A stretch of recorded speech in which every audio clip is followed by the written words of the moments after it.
بسم اللہ الرحمن الرحیم۔ السلام علیکم ڈیئر اسٹوڈنٹس، امید کرتا ہوں آپ لوگ ٹھیک ہوں گے، آپ لوگوں کی زندگی خوشیوں کے ساتھ گزر رہی ہوگی۔ اور آج بڑھتے ہیں ایک نئے بند کی تشریح کی طرف۔ بند کیا ہے، کس کس شاعر کا بند ہے، یا کون سے شاعر نے اس نظم کو لکھا ہوا ہے۔ اور اس نظم کا جو عنوان تھا میں نے آپ کے سامنے پہلے رکھا ہوا تھا اور لکھا ہوا تھا، اور اس کا عنوان ہے در مراد۔ لیکن میں آپ کو سب سے پہلے یہ بتا دوں کہ زندگی کو زندگی کی طرح گزارنی چاہیے۔ ہمیں زندگی کے حوالے سے بہت ساری چیزیں ایسی ہیں کہ وہ پتہ ہے، اور اللہ تعالیٰ نے ہمیں بہت ساری چیزیں پڑھنے کا ہمیں اللہ تعالیٰ نے وقت دیا ہوا ہے، لیکن ہمیں کرنا یہ چاہیے کہ ہمیں کتابوں کے ساتھ شوق رکھنا چاہیے، اپنے دل میں مذاق اس کے ساتھ پیدا کرنا چاہیے۔ اور ہمیں ایسا نہیں ہونا چاہیے کہ بس ہم پاؤں پہ پاؤں رکھے بیٹھے ہیں اور بس ہم چاہیں کہ یار بس معلومات اور ذخیرہ اور علم یہ ہمارے ذہن میں آتا جائے گا۔ اس طرح کوئی چیز انسان کے ساتھ وہ وفا نہیں کرتی، اور اگر کوئی چیز آپ کے ساتھ وقتی طور پر وفا کر بھی لیں، لیکن وہ آپ کے ذہن سے وہ چیز نکل جائے گی۔ لیکن ہونا یہ چاہیے کہ آپ کو کتابوں کے ساتھ ذوق رکھنا چاہیے، شوق رکھنا چاہیے، مذاق ہونا چاہیے، اور آپ کے دل میں چسپی ہونی چاہیے، یعنی دلچسپی ہونی چاہیے، ٹھیک ہے۔ تو آئیے بڑھتے ہیں۔ لیکن میرے اس چینل پہ آنے والے ان کو چاہیے کہ میرے چینل کو سبسکرائب کریں، یا ضرور کریں، اور پھر کیا کریں، اس چینل کے لنکس بھی اپنے دوستوں کے ساتھ شیئر ضرور کریں، ٹھیک ہے۔ تو اسی طرح بڑھتے ہیں مزید بند کی تشریح کی طرف۔ بند کیا ہے، بند یہ ہے بولے فرض کو روک کے شاہ فلک وقار، منزل پہ ہم پہنچ گئے احسان کردگار، آگے نہ اب بڑھائیں کوئی یاد سے رہوار، یہ وہ زمیں تھی جس کے لیے دل تھا بے قرار۔ تو اس کے ساتھ جو پھر اس بند کے دو اشعار رہتے ہیں تو وہ کون سے ہیں، وہ اوپر ہیں، اور ابھی آپ کو نظر آنے لگ جائیں گے انشاءاللہ۔ ابھی آپ کو نظر آنے لگ جائیں گے کہ یہ اشعار کون سے ہیں۔ تو یہ دو اشعار ہیں۔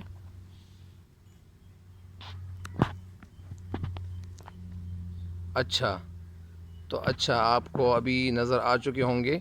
یہ اشعار ہے: قربان اس مکان سعادت نشاں کے، پایا در مراد بڑی خاک چھان کے۔ قربان اس مکان سعادت نشاں کے، یعنی پایا در مراد بڑی خاک چھان کے۔ تو یہ تو ہوگا اس بند کا ملاحظہ، یہ نظارہ آپ نے کر لیا۔ تو ابھی اس بند کی تشریح کی طرف آپ لوگوں کو لیے چلتا ہوں۔ اس بند کی تشریح کی طرف آپ لوگوں کو لیے چلتا ہوں۔ اس بند کی تشریح کیا ہے؟ بولے فرض کو روک کے شاہ فلک وقار۔ فرض کے معنی کیا ہے؟ ایک فرض کے معنی ہے گھوڑا، اور شاہ فلک وقار کے معنی میں آپ کو یہ بھی بتا دوں کہ شاہ فلک وقار کے معنی کیا ہے، اور اس کے معنی میں آپ کو بتاتا چلوں۔ لیکن سب سے پہلے شاہ فلک، شاہ تو بادشاہ کو کہتے، فلک کے معنی آسمان، وقار کے معنی عزت والا۔ اور یہاں پہ میں آپ کو یہ مل کے بتاتا ہوں کہ عظیم الشان آسمان کا بادشاہ، یعنی وہ بادشاہ جو عظیم الشان ہو۔ اور اس سے مراد کیا ہے، مطلب کیا ہے، یہ حضرت امام حسین رضی اللہ تعالیٰ عنہ ہی ہے۔ منزل پہ ہم پہنچ گئے۔ منزل یعنی وہ جگہ جہاں پہ لوگ جب پہنچ جاتے ہیں۔ احسان کردگار یعنی اللہ تعالیٰ کا احسان ہے۔ آگے نہ اب بڑھائیں، اور اب جس منزل پہ ہم پہنچ گئے ہیں، تو یہاں سے گھوئی، یا کے معنی یہاں سے، راہوار گھوڑا، یعنی جو منزل ہمارے لیے چنی ہوئی تھی تو اسی منزل تک تو ہم پہنچ گئے ہیں۔ اور یہ وہ زمین تھیں، اور یہ وہ جگہ تھیں، یہ وہ مٹی تھی جس کے لیے دل تھا بے قرار، بے صبر، یعنی یہ وہ زمین تھی جس کے لیے ہمارا دل کیا تھا، بے قرار تھا۔ اور پھر قربان اس مکان سعادت نشاں کے، اور اس سعادت یعنی خوش نصیب نشاں، وہ جگہ جو خوبصورت ہو، اچھی ہو، سعادت ہو، بابرکت ہو، اور مبارک ہو، تبریک والی ہو، برکت والی ہو۔ پایا در مراد، در مراد کے معنی مقصد کا موتی، اور خاک چھان یعنی تلاش کرنا، یعنی یہ وہ جگہ تھی جس کے لیے یہ مقصد کی جو موتی ہے وہ ہمیں ملی ہے، اور ہم نے بڑی تلاش کی، اور تلاش جب تگ و دو کے بعد یہ جگہ ہمیں مل گئی ہے۔ ابھی اس بند کی تشریح کی طرف آپ لوگوں کو لیے چلتا ہوں کہ اس بند کی تشریح کیا ہے۔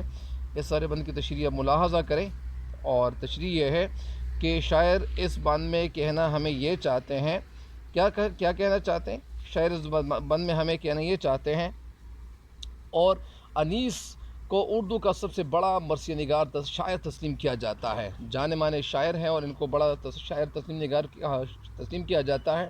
تسلیم کرنا یعنی مانا جاتا ہے ان کو. اور منظر نگاری اور واقعات نگاری میں انہیں کمال حاصل تھا. ان کو اللہ تعالیٰ نے یدیطول حاصل تھا، یعنی ان کو کمال حاصل تھا.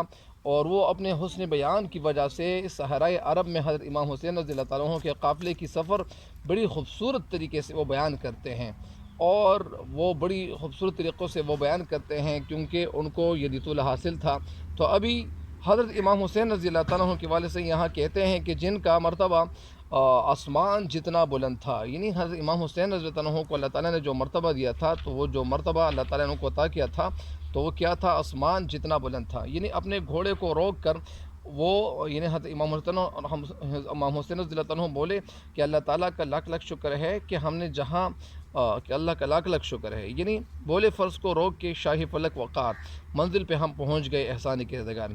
یعنی وہ حضرت امام حسین رضی اللہ تعالیٰ عنہ کہنے لگے، بولنے لگے، ارشاد کرنے لگے، ارشاد دینے لگے اور فرمانے لگے کہ ہم نے جہاں پہنچ کر گھوڑا سے اترنا ہے، یعنی کہ یہ اللہ تعالیٰ کا لاکھ لاکھ شکر ہے کہ ہم جہاں پہنچ گئے ہیں اور جس جگہ سے ہم گھوڑوں سے اتر رہے ہیں اور یا اترنا تھا یہ وہ جگہ ہے. یعنی جو جگہ اترنے کی جگہ تھی یہ وہ جگہ ہے اور ہم اس جگہ تک پہنچ گئے ہیں. اور اب کسی رفیق کو، کسی دوست کو بھی اس جگہ سے آگے بڑھنا نہیں چاہیے. یہ وہ جگہ تھی جہاں پہنچنے کے لیے ہمارا دل بڑا بے چین تھا، بے قرار تھا. اور معلوم ہوتا ہے کہ امام حسین رضی اللہ تعالیٰ عنہ کو اپنے مقام شہادت کے لیے، یعنی شہادت کے مقام کے لیے، جگہ کے لیے وہ شاید کسی غیبی قوت نے مطلع کر دیا تھا، آگاہ کیا تھا.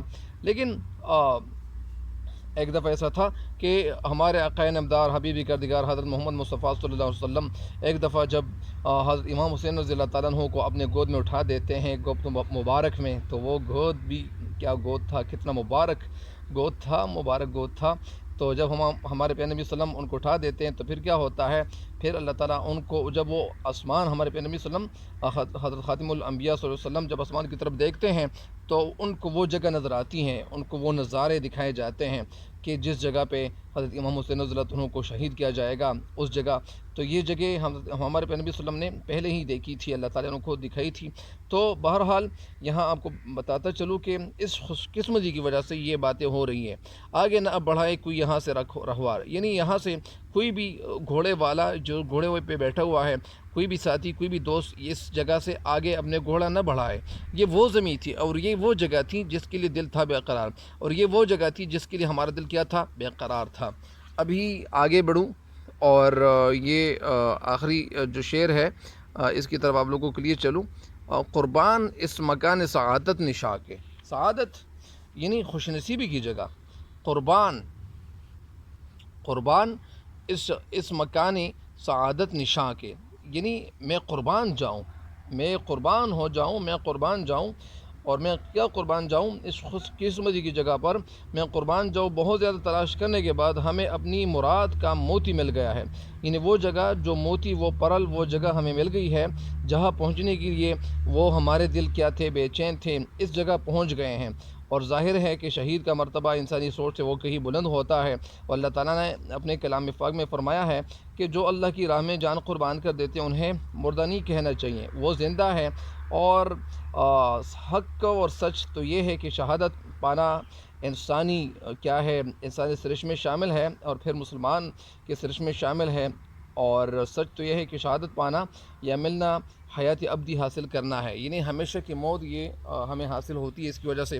تو اس بند کی تشریح مکمل ہو گئی ہے. مجھے امید ہے کہ آپ کو سمجھ آ جائے گی انشاءاللہ. تب تک کے لیے اجازت چاہتے ہیں. اللہ نگہبان.